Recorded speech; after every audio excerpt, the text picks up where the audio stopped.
Canada میں مقیم افغان باشندوں نے پاکستان اور ایران سے اپنے ہم وطن افغانوں کی جبر انخلا کے خلاف مرکزی شہر ٹورنٹو میں اتوار کے روز ایک مظاہرہ کیا۔ مظاہرے میں مرد و خواتین نے شرکت کی۔ شرکاء نے مطالبات کے حق میں درج نعروں پر مشتمل کتبے اور بینر اٹھا کر رکھے تھے۔ مظاہرے میں کینیڈا ہی کی مختلف برادریوں، انسانی حقوق کے تحفظ کے لیے سرگرم تنظیموں کے نمائندوں اور افراد نے بھی کثیر تعداد میں شرکت کی۔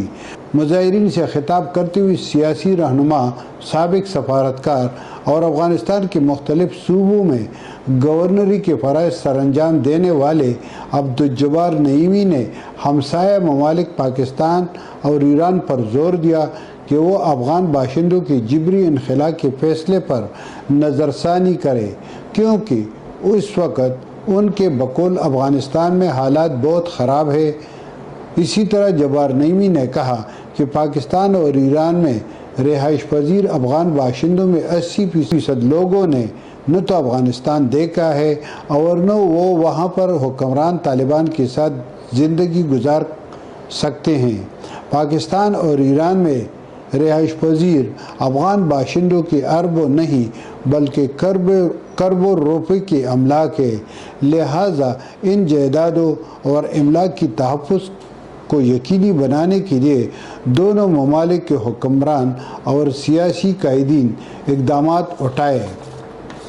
جبار نعیمی نے بین الاقوامی برادری سے بھی پاکستان اور افغانستان سے افغان باشندوں کی جبری انخلا کا فوری طور پر نوٹس لینے کی اپیل کی اور کہا کہ اس وقت افغانستان میں تعلیم، صحت اور معیشت کا کوئی نظام نہیں ہے، لہذا بین الاقوامی برادری کا فرض بنتا ہے کہ وہ افغان باشندوں، بالخصوص بچوں اور بچیوں کا مستقبل تاریک ہونے سے بچانے میں کردار ادا کرے۔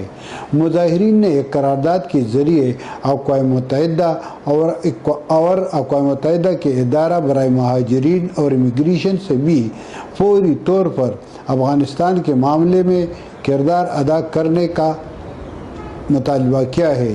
پاکستان سے افغان باشندوں کا جبری انخلا بدستور جاری ہے اور رواں ماہ کے اوائل سے اب تک افغانستان واپس جانے والوں کی تعداد 1.5 لاکھ تک پہنچ گیا ہے۔ واپس جانے والوں میں 25,000 سے زائد وہ لوگ بھی شامل ہیں جن کو پنجاب اور اسلام آباد میں پولیس نے گرفتار کر کے طورخم کے راستے افغانستان بھجوایا ہے۔